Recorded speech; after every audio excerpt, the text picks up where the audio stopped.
คลจันไรอย่าเก็บไว้ใกล้ตัวขอถวายความนอบน้อมแด่พระรัตนตรัยมีพระพุทธเจ้าเป็นต้นขอถวายความเคารพพระมหาเถระพระเถรานุเถระเจ้าคณะพระสังฆาธิการทั่วโลกมีพระเดชพระคุณพระธรรมเสนาบดีเจ้าคณะภาค7วัดพระธาตุดอยสุเทพเป็นต้นและขออำนวยพรแด่ท่านผู้ฟังท่านผู้ชมสาธุชนพุทธบริษัททั้งหลายวันนี้รายการพระไตรปิฎกลอยฟ้าก็ลอยมาจากวัดพุทธารามตำบลอูซิมาอำเภอนูรมียารวีจังหวัดเฮลซิงกิประเทศฟินแลนด์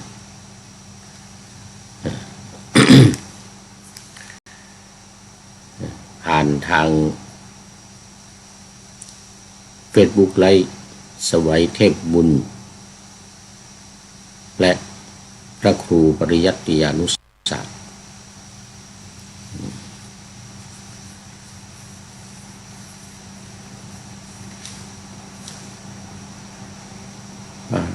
เพื่อนำไปออกอากาศทางสถานีวิทยุ5แห่ง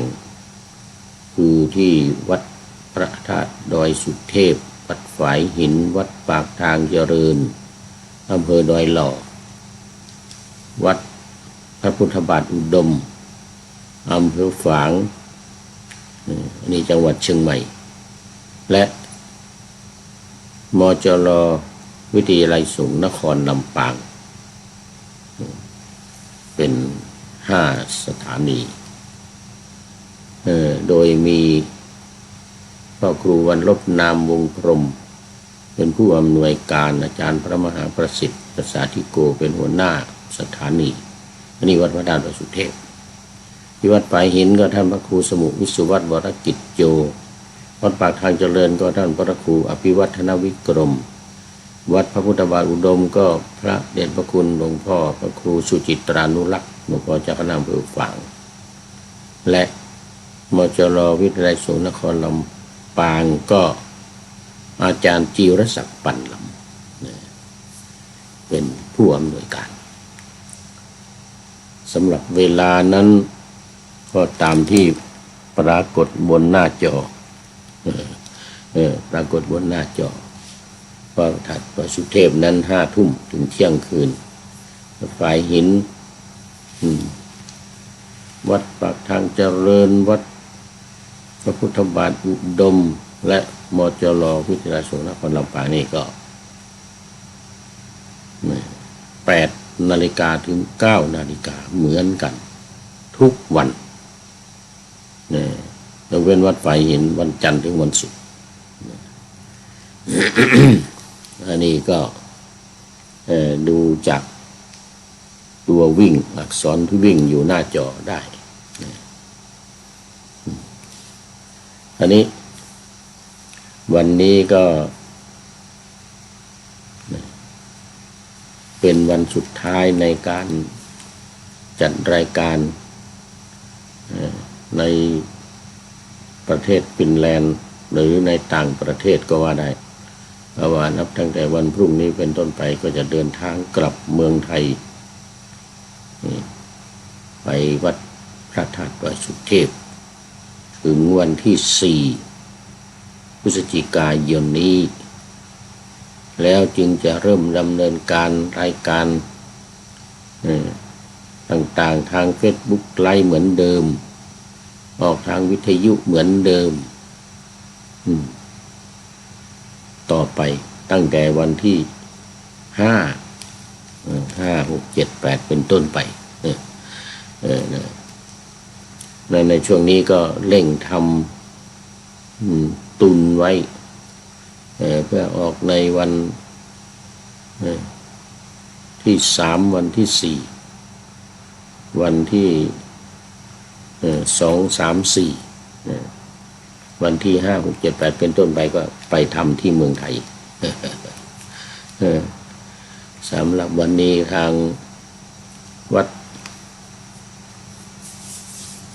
พุทธารามแห่งนี้ซึ่งมีพระเดชพระคุณหลวงพ่อพระครูศรีญาณวิเทศเป็นเจ้าอาวาสและเป็นหัวหน้าพระธรรมทูตสาย4สาย3ขอไปหัวหน้าธรรมทูตเขต3ไม่ได้บันทึกสายเขาเรียกเขต3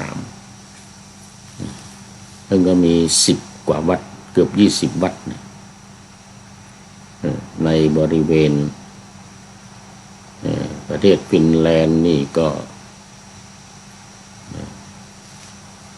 3-4 วัด4 วัดในประเทศฟินแลนด์นี่แล้วก็ไปสวีเดนอีกประมาณ4-5 วัดไปนอร์เวย์อีก4 วัดสวีเดนเมื่อกี้นี้ฟินแลนด์สวีเดนยังไม่ได้พูดสวีเดน6 วัดนะ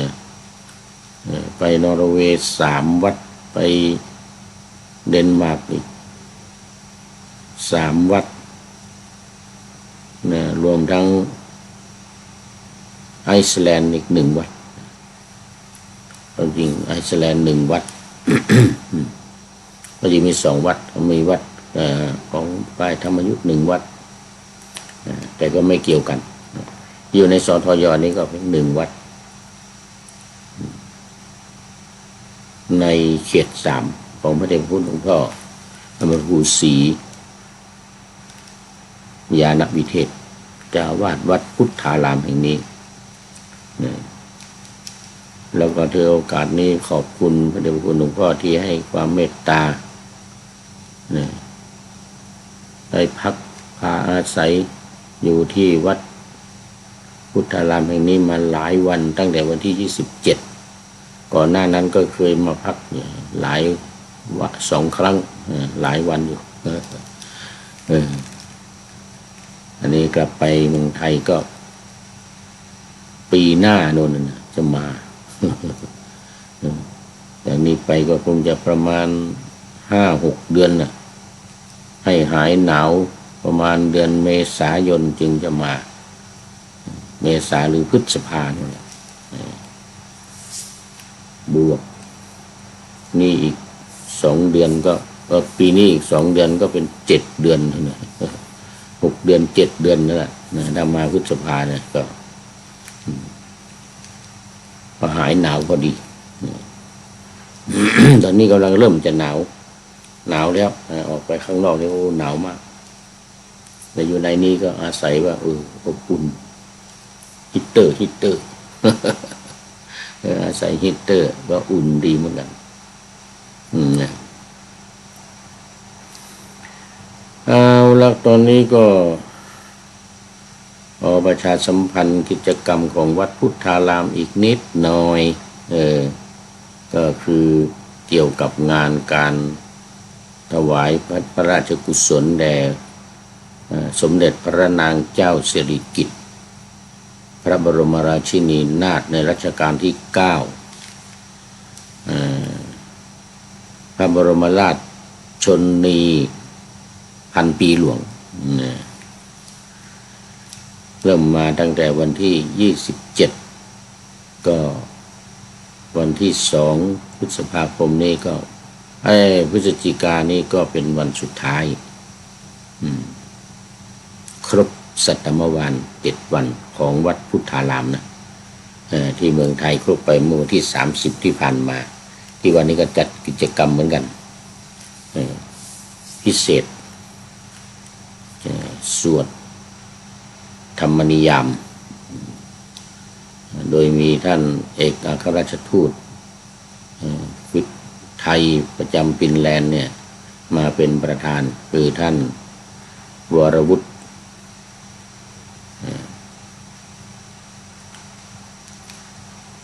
พงศ์ประภาพันธ์ ท่านวรวุฒิพงศ์ประภาพันธ์แล้วจากนี้ไปก็จะมีวันที่7ซึ่งเป็นวันครบ15วันก็จะได้มีการทำบุญปัณณรัตสัมมาวาน15วันแล้วก็ไปวันที่31ธันวาคมเนี่ยเป็นปลายปีพอดีส่งท้ายปีเก่าพอดีก็เป็นวันปัญญาสัมมวานครบ50วันคราวนี้ต่อไปอีก100วันก็ค่อยไปดูในปีหน้าปฏิทินยังไม่ออก แต่ในช่วงนี้ไปจนถึง100วันเนี่ยทางวัดก็จะได้จัดกิจกรรมการทักษิณานุปทานถวายเป็นพระราชกุศลนี่ทุกวันอาทิตย์และวันที่มีญาติโยมจองมาเป็นพิเศษทางวัดก็จัดสวดพระอภิธรรมแล้วก็สวดพระสหัสนัยให้ตามแต่จะมีเจ้าภาพแจ้งกันเข้ามาเรียกว่าถึง100วันนะ3 เดือนกว่าเนี่ยนะ3 เดือนกับ10 วันเนี่ยนะไม่ขาดเลยไม่ขาดเลยนี่ก็เป็นของวัดพุทธารามส่วนวัดพระธาตุดอยสุเทพก็เป็นเหลืออีก2 วันคือวันที่3กับวันที่4วันที่3ตอนกลางคืนเทศมหาชาติวิสันดรชาดกกันที่12ช.กษัตริย์หรือสกติของภาษาล้านนาประวัติการตั้งธรรมหลวงเป็นแบบล้านนาการเทศมหาชาติวัดพระธาตุวดสุเทพนี่เป็นแบบล้านนาพระนักเทศก็เป็นคนเหนือหมดเป็นคนล้านนาหมดแบบเมืองเหมือนกันมีการใส่กาบเก้ากาบปลายแล้วก็มีแลนอกเข้าประกอบด้วยแล้วก็ฝากประชาสัมพันธ์ทั้งในฟินแลนด์ทั้งในประเทศไทยจังหวัดเชียงใหม่ได้ร่วมกันทำกิจกรรมดังกล่าวโดยพร้อมเพรียงกันที่วัดพระธาตุดอยสุเทพก็เวลา1 ทุ่มถึง3 ทุ่มตอนกลางคืนตอนกลางวันก็9 นาฬิกาถึงเที่ยงวันก็เชิญชวนทุกท่านตามอัธยาศัยในการที่จะเข้าร่วมกิจกรรมการถวายพระราชกุศลในครั้งนี้แด่แม่แห่งแผ่นดินคือสมเด็จพระนางเจ้าสิริกิติ์แม่แห่งแผ่นดินแล้วก็เป็นแม่ของลูกจริงๆของราชโอรสทุกๆพระองค์ด้วยแล้วก็เป็นแม่แห่งแผ่นดินก็ประชากรชาวไทยทุกคนด้วยเป็นลูกรวมทั้งพระทั้งเนนด้วยนะ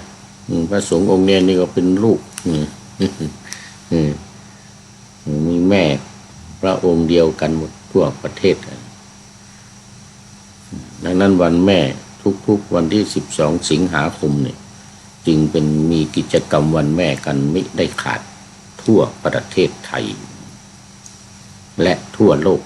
ที่ไหนมีวัดไทยมีข้าราชการไทยสถานทูตสถานกงสุลอยู่เนี่ยนะทุกประเทศก็จะจัดกิจกรรมอย่างนี้หลังจาก100 วันไปแล้วนี่ก็ทำตามปกติคือ12 สิงหาแล้วก็5 ธันวาสำหรับพระบาทสมเด็จพระเจ้าอยู่หัวรัชกาลที่9แล้วก็มา8 กรกฎาคมกรกฎาหรือมิถุนายนนี่แหละนะ8 กรกฎาคมถูกแล้วของพระบาทสมเด็จ พระเจ้าอยู่หัววชิรเกล้าเจ้าอยู่หัวองค์ปัจจุบันนะหรือรัชกาลปัจจุบัน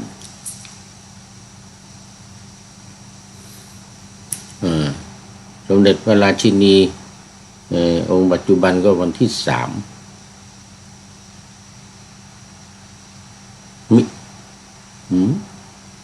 มิถุนายนอาจจะไม่ผิดเด้อ 3 มิถุนายนที่จำไม่ผิดเพราะว่าวันที่2เป็นวันกันยา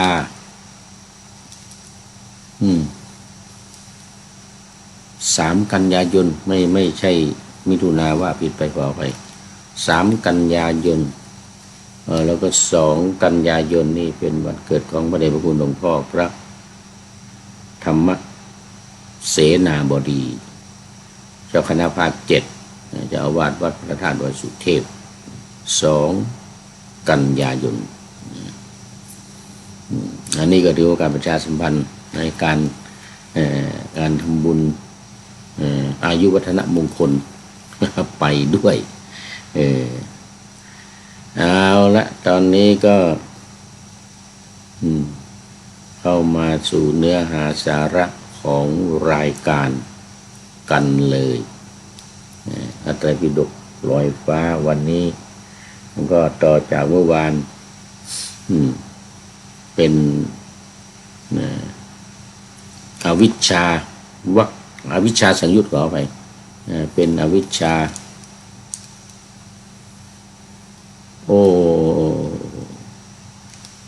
ถูกละอวิชชาสังยุต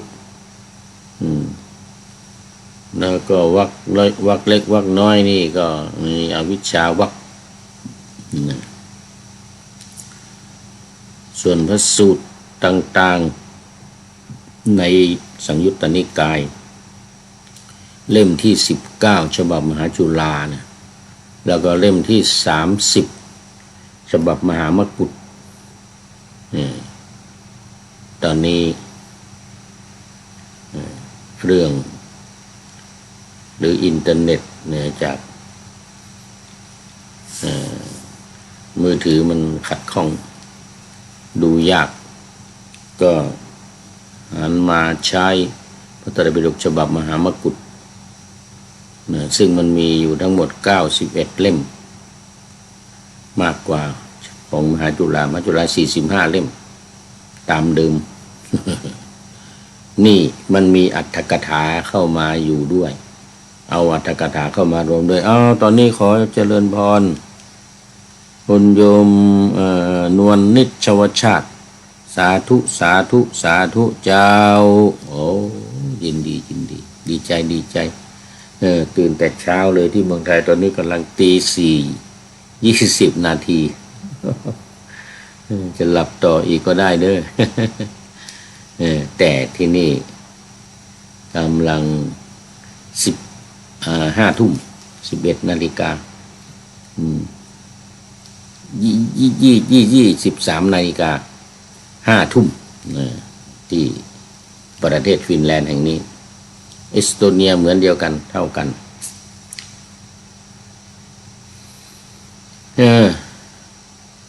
วันนี้เป็นกิมัตถิยสูตรสูตรที่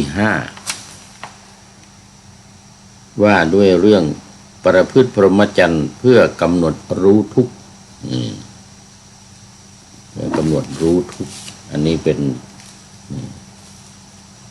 กิมัตถิยสูตรสูตรที่5แห่งอวิชชาสังยุตมหาวารวรรคพระสุตตันตปิฎกสังยุตตนิกายพระสุตตันตปิฎกเล่มที่19เล่มสุดท้ายแต่ของมหามกุฏนี่ยังไม่ถึงสุดท้ายเป็นเล่มที่30อยู่ยังมีอีกหลายเล่ม เขามีอรรถกถาด้วยเอาแล้วมาเริ่มเรื่องกัน ว่าด้วยความประพฤติปรมจรรย์เพื่อกำหนดรู้ทุกข์มาในข้อที่25หน้าที่20พอดีหน้าที่20ฉบับมหากุฎมกุฎนะเล่มเล็กหน่อยสีน้ำตาลเล่มสีน้ำตาลเล่มเล็กเล่มที่30ถ้าว่าตามสังยุตตนิกายมหาวัคก็เป็นเล่มที่5ภาคที่1เล่มที่5ภาคที่1มหาวารวัคนี่โอ้เป็นวรรคใหญ่ชื่อมหานี่เรียกว่าเป็นวรรคใหญ่ใจความก็คือสาวัตถีนิทานเหมือนกันนะคือเรื่องที่เกิดขึ้นที่เมืองสาวัตถีพระพุทธเจ้าก็ประทับอยู่ที่สาวัตถีที่วัดเชตวันของอนาถบิณฑิกเศรษฐีตามเดิม ครั้งนั้นแลภิกษุมากรูปได้เข้าไปเฝ้าพระผู้มีพระภาคถึงที่ประทับถวายบังคมพระผู้มีพระภาคนั่งได้เรียบร้อยแล้วก็นั่งที่สมควรนั่งตามที่สมควรเว้นโทษ6อย่างได้ทูลถามพระผู้มีพระภาคว่าข้าแต่พระองค์ผู้เจริญขอประทานวโรกาสพระวโรกาสพวกอัญญรัตเดียรถีปริภาชกถามพวกข้าพระองค์ว่า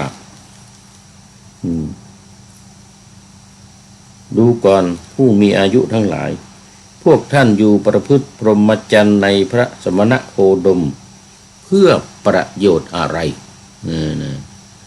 พวกข้าพระองค์เมื่อถูกถามก็ตอบไปว่าพวกข้าพเจ้าทั้งหลายนี่บวชอุทิศพระผู้มีพระภาคเจ้าพระสมณโคดมเพื่อรู้ทุกข์เพื่อรู้ทุกข์ดังนี้เมื่อข้าพระองค์ทั้งหลายตอบอย่างนี้ถือว่าเป็นการถูกต้อง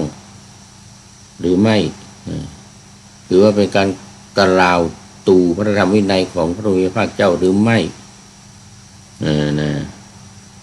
สิ่งที่พูดไปนี้จะไม่ถูกผู้รู้ติเตียนโดยประการใดหรือไม่อย่างไรนี่พระพุทธองค์ก็ตอบภิกษุทั้งหลายมากรูปเหล่านั้นว่าดีละภิกษุพวกเธอทั้งหลายเมื่อถูกถามก็ตอบไปอย่างนั้นเป็นการถูกต้องไม่เป็นการลบหลู่หรือกล่าวตู่พระธรรมวินัยที่เราได้ตรัสไว้แล้วได้แสดงไว้แล้วบัญญัติไว้แล้วแต่อย่างใดเหมือนกันในทางตรงกันข้ามกับเป็นสิ่งที่ดีกับเป็นสิ่งที่ดีการคล้อยตามวาทะที่ถูกอย่างใดอย่างหนึ่งก็จะไม่พึงถึงฐานะอันวินยูชนทั้งหลายจะพึงตำหนิติเตียนคือใครตำหนิติเตียนไม่ได้ไม่เป็นการกล่าวตู่พระธรรมวินัยแต่พระพุทธองค์ก็ทรงเพิ่มเติมอีกนิดหน่อยโดยเพิ่มว่าข้อที่26พระผู้มีพระภาคตรัสว่าดูก่อนภิกษุทั้งหลายช่างเถิด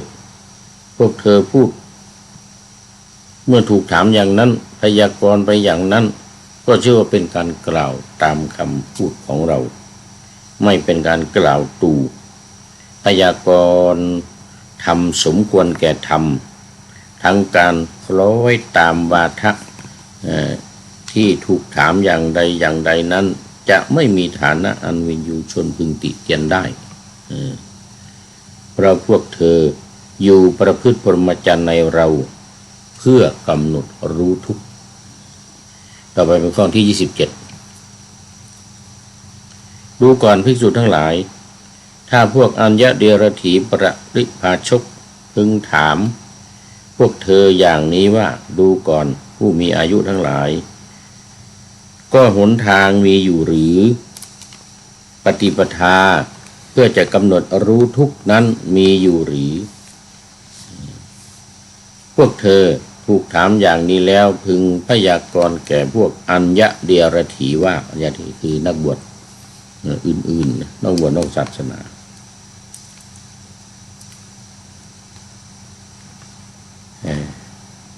ปริพาชกเหล่านั้นเมื่อถูกถามเมื่อได้ฟังคำตอบจากภิกษุทั้งหลายว่าดูก่อนผู้มีอายุทั้งหลายหนทางมีอยู่ปฏิปทาเพื่อกำหนดรู้ทุกข์นั้นมีอยู่ดูก่อนภิกษุทั้งหลายก็หนทางเป็นไฉนปฏิปทาเพื่อกำหนดรู้ทุกข์เป็นอย่างไรหรือมรรคประกอบด้วยองค์8นี้แลเป็นอย่างไรคือสัมมาทิฏฐิสัมมาสังกัปปะสัมมาวาจาสัมมากัมมันตะสัมมาอาชีวะสัมมาวายามะสัมมาสติและสัมมาสมาธินี้เป็นหนทางนี้เป็นปฏิปทาเพื่อกำหนดรู้ทุกข์นั้นดูก่อนภิกษุทั้งหลายพวกเธอถูกถามอย่างนั้นแล้วพึงพยากรณ์แก่พวกอัญญเดียรถีบริพาชกเหล่านั้นอย่างนี้แหละจบไป1 สูตรแต่ว่ามีอรรถกถานิดหน่อยคือพึงทราบวินิจฉัยในกิมัตถิยสูตรที่5นี้ว่าอายะเมวะซึ่งตัดบทเป็นอายังกับเอวะก็เป็นอายะเมวะเอาอังเป็นเมเอาอังเป็นมะเอวะมาต่อเป็นอายะเมวะมีอัดแน่นอนว่าเนี่ยย่อมห้ามมรรคอื่นด้วยเอวะนั้นซึ่งเอวะมันแปลว่าเท่านั้นนะในพระสูตรนี้พระผู้มีพระภาคเจ้าตรัสทุกในวัฏฏะและมรรคที่เจือปนกันในวัฏฏะบ้างในมนุษย์บ้างเทวดาบ้างก็นัยยะเดียวกันนี้ก็จบอรรถกถากิมัตถิยสูตรที่5วันนี้ต้องได้เยอะหน่อยเมื่อวานนี้ได้น้อยต่อไปเป็นสูตรที่6ปัทมภิกขุสูตรนี่แสดงว่าจะเป็นมีทุติยะทุติยะภิกขุสูตรมรรค8เรียกว่าพรหมจรรย์เลยนะในข้อที่29หน้าที่22ใจความว่าพระผู้มีพระภาคตรัสว่าดูก่อนภิกษุ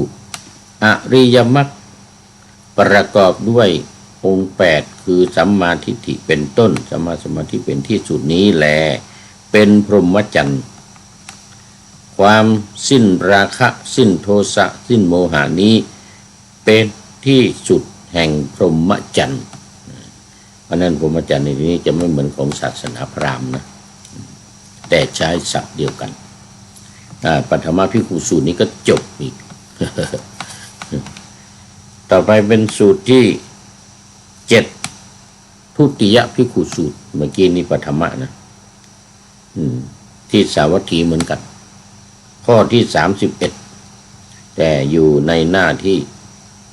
22อยู่ในหน้าที่22คันแล้วได้ทูลถามพระผู้มีพระภาคว่าข้าแต่พระองค์ผู้เจริญที่เรียกว่าความกำจัดราคะความกำจัดโทสะความกำจัดโมหะดังนี้คำว่าความกำจัดราคะโทสะโมหะนี้เป็นชื่อแห่งอะไรพระผู้มีพระภาคเจ้าตรัสตอบว่าดูก่อนภิกษุคำว่าความกำจัดราคะความกำจัดโทสะความกำจัดโมหะนี้เป็นชื่อแห่งนิพพานธาตุเพราะเหตุนั้นจึงเรียกว่าทำเป็นที่สิ้นอาสวะสิ้นอาสวะกิเลสทั้งหลายสังโยชน์ทั้งหลาย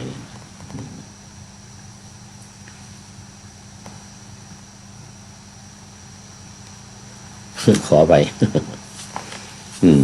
จบทุติยภิกขุสูตร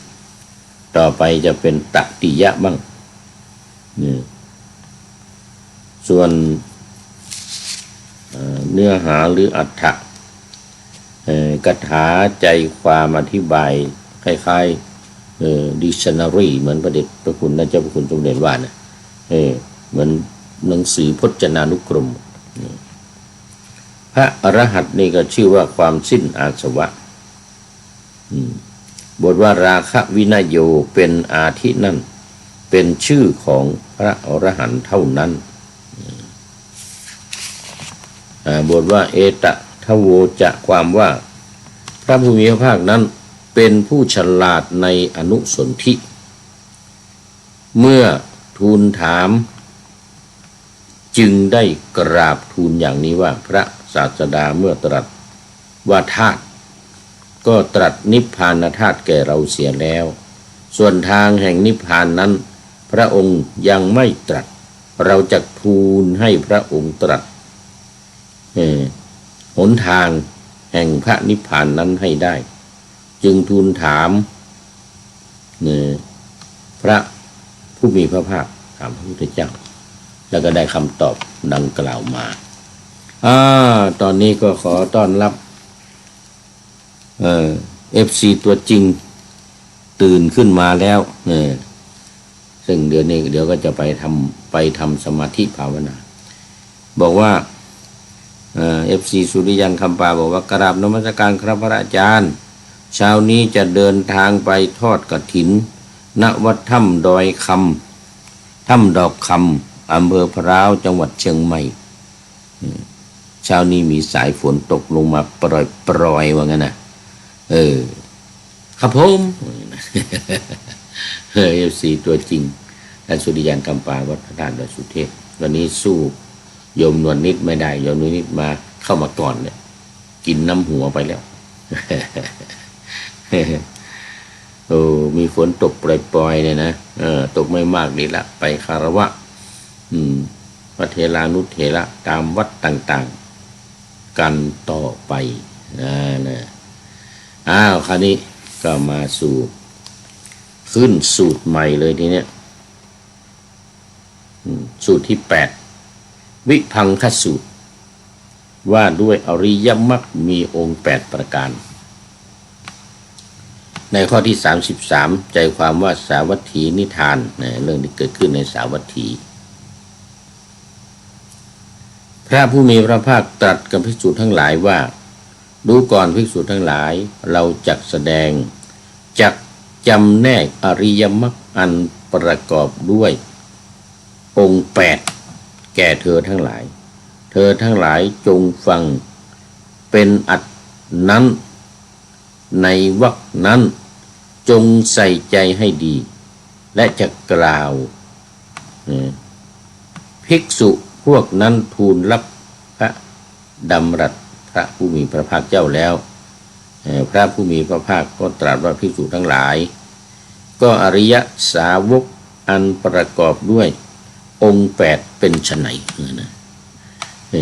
อันประกอบที่ว่าองค์8เนี่ยมันเป็นยังไงนะ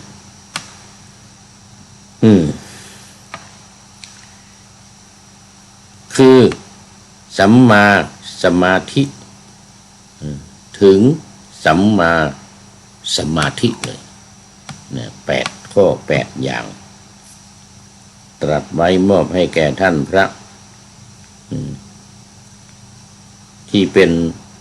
มิจฉาทิฏฐิแล้วนะหายไปไหนแล้วไม่รู้ เอามาดูเนื้อเรื่องกันเลยทีนี้ข้อที่34ดูก่อนภิกษุทั้งหลายก็สัมมาทิฏฐิเป็นไฉนความรู้ในทุกข์ทุกขสมุทัยในทุกขสมุทัยและทุกขนิโรธในทุกนิโรธนิโรธคามินีปฏิปทานี่เรียกว่าสัมมาทิฏฐินี่การที่จะก่อให้เกิดสัมมาทิฏฐิได้เนี่ยต้องประกอบด้วยองค์ธรรมดังนี้ต่อไปข้อที่35ดูก่อนภิกษุทั้งหลายก็ สัมมาสังกัปปะเป็นไฉนความดำริการออกจากกามความดำริในอันไม่พยาบาทความดำริในอันไม่เบียดเบียนนี้เรียกว่าสัมมาสังกัปปะเรื่องว่าโดยการคิดว่าในใจไม่มีเสียงดังต่อไปข้อที่36ดูก่อนภิกษุทั้งหลายสักกัมมวาจาเป็นไป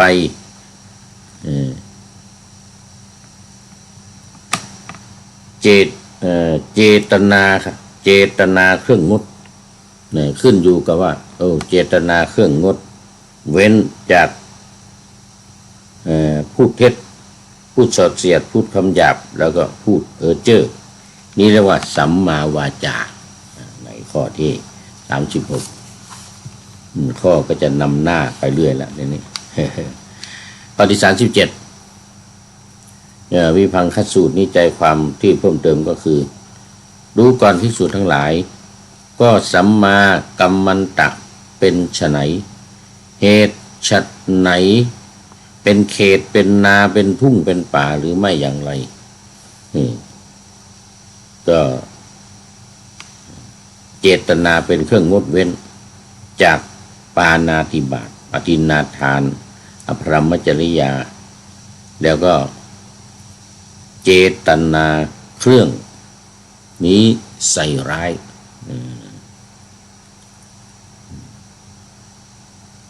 เรียกว่าจากพรหมจรรย์กันเลยทีเดียวเป็นสัมมากัมมันตะเป็นสัมมากัมมันตะข้อที่38ทีนี้ดูก่อนภิกษุทั้งหลายก็สัมมาอาชีวะเป็นไฉนอริยสาวกในธรรมวินัยนี้ละการเลี่ยงซึ่งความผิดในด้านภาษาบาลีจนสำเร็จพิเศษอยู่ด้วยการเลี้ยงชีพที่ชอบนี้เรียกว่าสัมมาอาชีวะสัมมาอาชีวะต่อไปก็มาดูข้อที่40ดูก่อนภิกษุทั้งหลายก็สัมมาสติเป็นไฉนภิกษุในธรรมวินัยนี้ย่อมพิจารณาเห็นกายในกายเนืองๆอยู่มีความเพียรมีสัมปชัญญะมีสติ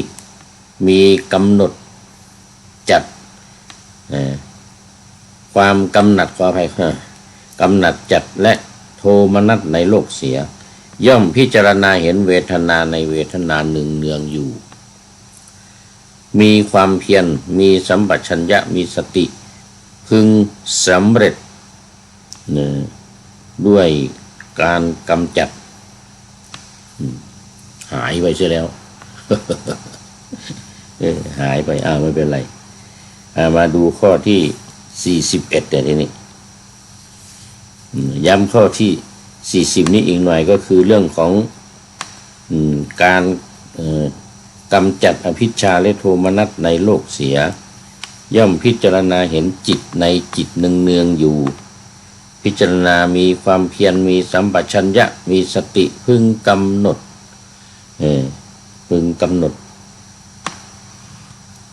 เขตให้ชัดเจนที่ว่ามันจะเป็นทุกข์เป็นโทมนัสเป็นทุกข์กายทุกข์ใจย่อมพิจารณาเห็นธรรมในธรรมเนืองๆอยู่มีความเพียรมีสัมปชัญญะมีสติพึงกำจัดอภิชฌาและโทมนัสได้โดยสิ้นเชิงต่อไปเป็นข้อที่41ดูก่อนภิกษุทั้งหลายก็สัมมาสมาธิเป็นไฉนภิกษุในธรรมวินัยนี้สงัดจากกามสงัดจากกุศลธรรมอันปฐมฌานมีวิจิตรพิสดารมีปีติเป็นต้นมีปีติเป็นต้นและสุขเป็นแค่วิเวกอยู่เธอบรรลุทุติยฌานมีความผ่องใสในจิตในภายในซึ่งตัวเองก็รู้ดีไม่สามารถที่จะ พูดได้แต่ที่พูดถึงเรื่องฌานนี่ก็พูดตามทฤษฎีตามทฤษฎีเมื่อทำเอกผุดขึ้นไม่วิตกไม่วิจารเพราะวิตกวิจารสงบไปมีปีติทางกายเกิดขึ้นเพราะมีปีติสิ้นไปเพราะมีปีติบรรลุนี่ตติยฌานที่พระอริยเจ้าทั้งหลายสรรเสริญว่าผู้มีความสุขนะผู้ไม่มีทุกข์ผู้ได้การเป็นที่รู้คือปีอุเบกขานี้ให้ชัดเจนให้แจ่มแจ้ง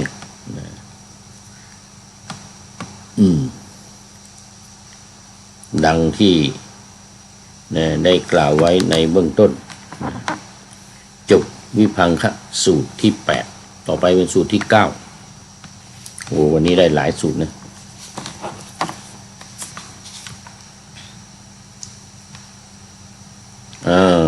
อัตถกถาก่อนบทว่ากัตตมาจะภิกขเวสัมมาทิฏฐิเนี่ยแปลว่าพระผู้มีพระภาคเจ้าทรงจำแนกมรรคอันประกอบด้วยกายนี้ทั้ง8โดยปริยายนั้นได้แล้วเพราะเริ่มธรรมเทศนานี้เหมือนทรงประสงค์จะจำแนกโดยปริยายอื่นอีกนั่นเองอันนี้ในบทว่าทุกเขญาณังเนี่ยญาณอันเกิดขึ้นด้วยอาการ4ด้วยสามารถฟัง1พิจารณาเราเจริญไว้ตาม1เป็น2การแสดงธรรมตลอดการเป็น3การพิจารณาจึงเป็นตัวจริงของพระไตรปิฎกที่นำเสนอในวันนี้เอาละต่อไปวันนี้เราจะได้อีกสัก1สูตรสาวัตถีสารัตถปกาสินีสารัตถปกาสินี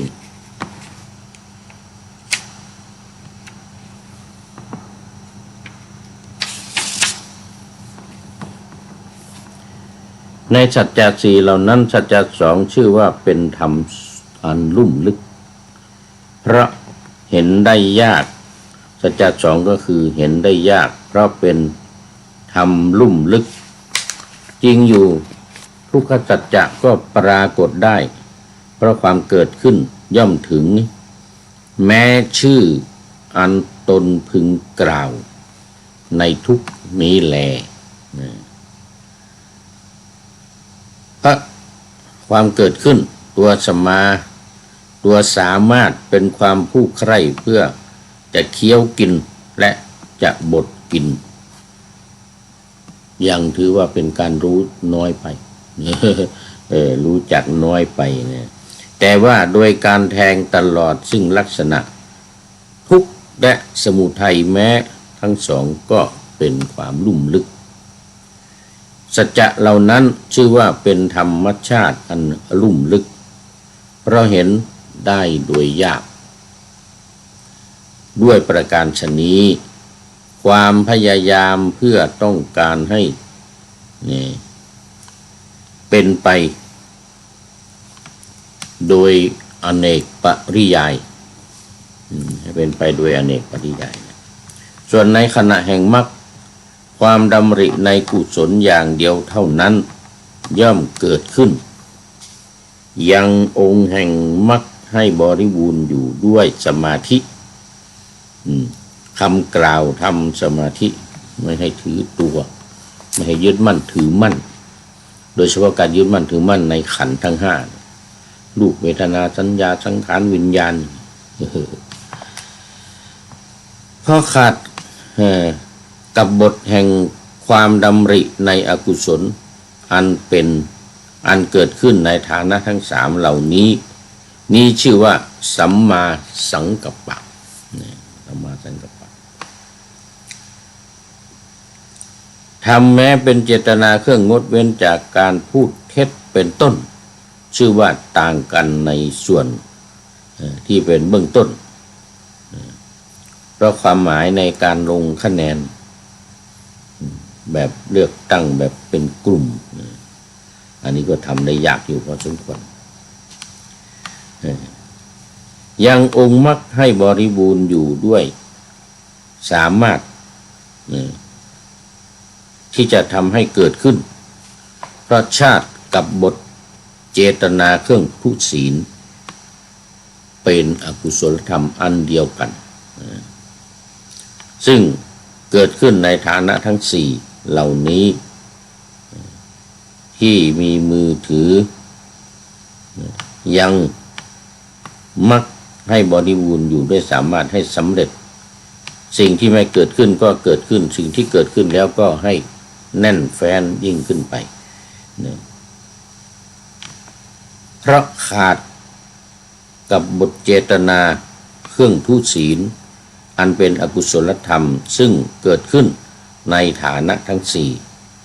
เหล่านี้แหละดูไปดูมาเวลาใกล้จะหมดเดี๋ยวให้จบสูตรนี้ก่อนให้จบสูตรนี้จะได้เข้าพักผ่อนหลับนอนเนี่ยในอัตถกถาสูตรแก้ในวันเนกขมกัสสปะเป็นอาทิ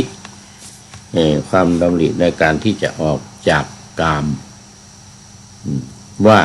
เกิดขึ้นแล้วโดยภาวะที่ออกไปจนกายเพราะอาจว่าเป็นข้าศึกต่อกรรมบ้างมาเกิดขึ้นแล้วแก่ผู้พิจารณาอยู่ดังนี้เรียกว่าเมื่อทำรายการก็ต้องมีการชิมเป็นธรรมดาสมมติที่เดียวก็มันก็จะมีนัยยะเหมือนเดียวกันส่วนธรรมเนียมสัมมาเนกขมสังกัปปะเป็นต้นนั้นเหล่านั้นแม้ทั้งหมดชื่อว่าต่างกันโดยส่วนเบื้องต้นเพราะความหมายนี่ต่างกันคือต่างมารดาต่างมารดาแต่ว่าเฉียดเอา และลักษณะนี้ก็คนที่จะต่อสู้ต่อกรหรือลบล้างในเรื่องนี้จึงทำไม่ได้ตราบใดที่ยังไม่ได้ศึกษาจนเข้าถึงโมกษะเป็นต้นทำแม้มีเจตนาเครื่องงดเว้นจากพูดเท็จเป็นต้นชื่อว่าต่างกันในส่วนเป็นเบื้องต้นเพราะความหมายในการงดเว้นจากพูดเท็จเป็นอันมีภาวะต่างกันส่วนในขณะทั้งวรรคพจนานุกรมเครื่องงดเว้นเป็นเครื่องเป็นอกุศลอย่างเดียวเท่านั้น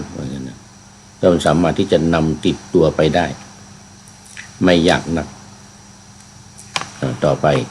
แม้มีเจตนาเครื่องประวันประจวบประดับเป็นต้นก็ชื่อว่าต่างกันในการส่วนเบื้องต้นเพราะความหมายในการงดเว้นจาก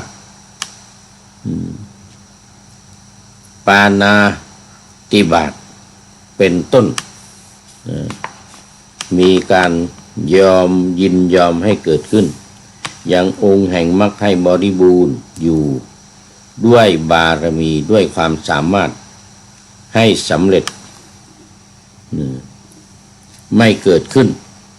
เพราะขาดกับบทโดยไม่ทำเจตนาหรือกุศลอันเป็นอกุศลซึ่งเกิดขึ้นในฐานะทั้งสามเหล่านี้ชื่อว่าสัมมากัมมันโต สัมมากัมมันโต บทว่ามิจฉาอาชีวังได้แก่ทุจริตทางกายและทางวาจาอันคนให้เป็นไปแล้วเพื่อต้องการของควรเคี้ยวและของควรบริโภคเป็นต้น บอกว่าที่ว่าปหายะนี่คือเว้นจากบทว่าสัมมาอาชีเวนะได้แก่ด้วยการเลี้ยงชีพอันพระพุทธเจ้าสรรเสริญแล้วบทว่าชีวิตตังกับเปตินี่ความว่าย่อมยังความเป็นไปแห่งชีวิตให้เป็นไปแม้กับมายาหญิงชื่อว่าต่างกันในเบื้องต้นเพราะความหมายในการงดเว้นจากการบรรพชาเป็นดีมากเป็นของดีมากนะซึ่งอยู่ในภาวะที่ต่างกันส่วนในขณะแห่งวรรคเจตนาเครื่องงดเว้นเป็นกุศลอย่างเดียวเท่านั้นย่อมเกิดขึ้นองค์แห่งมรรคให้บริบูรณ์รู้ตัวสามารถให้สำเร็จความไม่เกิดขึ้นได้โอ้นี่อัตถกถานี่ก็ยาวพอสมควรนะนี่แต่ก็เป็นการชี้แจงแถลงไขชี้แจงแถลงไขในเรื่องของความเป็นมาในเรื่องของประวัติต่างๆ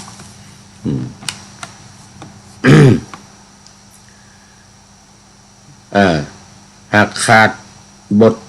เจตนาเครื่องทุศีลอันเป็นมิจฉาชีพซึ่งเกิดขึ้นในฐานะ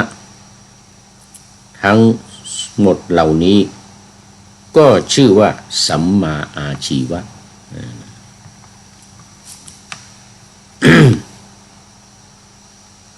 บทว่าอนุปันนังความว่าเห็นอารมณ์ทั้งหลายเห็นปานนั้นในเรือนแห่งหนึ่งย่อมยังฉันทะให้เกิดเพื่อความไม่เกิดขึ้นแห่งอกุศลธรรม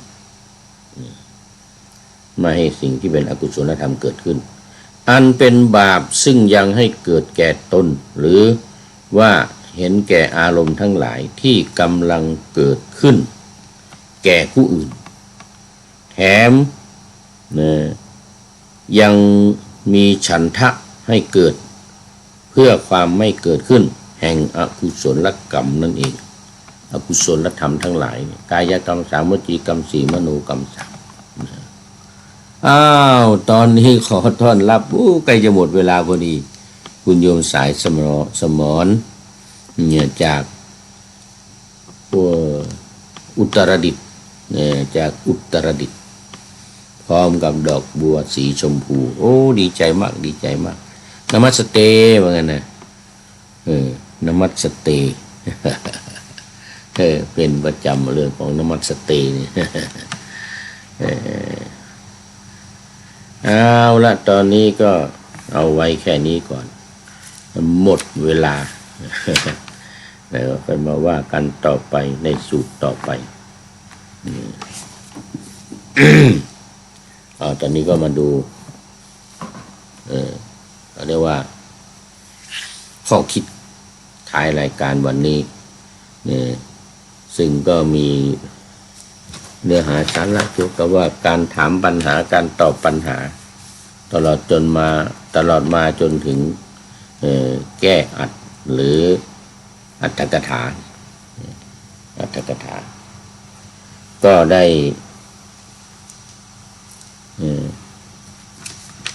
บทประพันธ์เป็นคำคล้องจองเลยนะไม่ใช่บทประพันธ์เป็นคำคล้องจองก็ถือว่าเป็นบทประพันธ์อย่างหนึ่งจากบ้านสวนอักษราบ้านสวนอักษรานี่อยู่ตรงไหนก็คุณโยมสายสมรบอกว่าที่รวมจิตฝนกำลังตกเจ้าข้าเหมือนกันนะแต่ก็ฟังได้ไม่เป็นไรเหมือนกันนะพอฟังได้ ว่าได้เขียนเนี่ยบ้านสอนอักษราคือคนเขียนอักษรเนี่ยนะนี่เขาถนัดในเรื่องของอักษรเลยจึงทักท้วงมาเจอคนอวดเก่งให้แกล้งโง่เจอคนขี้โม้ให้แกล้งใบ้อันนี้โง่กับใบ้นะเจอคนพูดมากอย่าใส่ใจเจอคนปากไวให้เดินหนีพูดปากไวนี่อันตรายนะอันตรายเจอคนพูดไม่ดีอย่าเก็บเอามาพินิจพิจารณาเนี่ยนะเจอคนพูดไม่คิดแค่ฟังไว้เจอคนดีจงรักษาน้ำใจจงรักษาน้ำใจอันนี้ก็เจอคนดีเจอคนจันไรอย่านำมาเก็บไว้ใกล้ตัวกันอย่าอยู่ใกล้หนีวอกให้ห่างปวานี่คนปาลานี่คนอยู่ไกลๆนี่คือเป็นคนที่ไม่ใช่บัณฑิตเป็นคนเขาเรียกว่าเป็นคนเดียรถีคือเป็นนักบวชเหมือนกันแต่อยู่นอกศาสนาพุทธของเราแต่คนละฟังกันเหมือนกันเนี่ยติฏฐินี่แปลว่าฟังติฏฐิยะเอาละตรงไหนแล้วเมื่อกี้นี้